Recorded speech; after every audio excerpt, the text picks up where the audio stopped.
জাতীয় ক্রিকেট দলের ফিল্ডিং কোচের পদ থেকে সরে দাঁড়ালেন নিক পোথাস। সামাজিক যোগাযোগ মাধ্যমে পদত্যাগের কথা তিনি নিজেই জানিয়েছেন।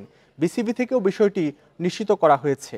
পারিবারিক কারণ দেখিয়ে দায়িত্ব থেকে সরে দাঁড়িয়েছেন এই south African. West Indies series চলাকালীন সময়েই পদত্যাগপত্র জমা দিয়েছিলেন তিনি। 2023 সালের এপ্রিলে 2 বছরের জন্য বাংলাদেশ দলের সহকারী কোচ হিসেবে নিয়োগ দেওয়া হয়েছিল তাকে। পরবর্তীতে চুক্তি 1 বছর বাড়িয়ে 2026 সালের মার্চ পর্যন্ত করা হয়।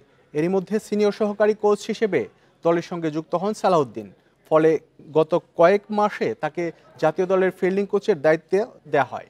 চুক্তির 1 বছর বাকি থাকতে চ্যাম্পিয়ন্স ট্রফির ঠিক আগে চাকরি ছাড়লেন পোথাস।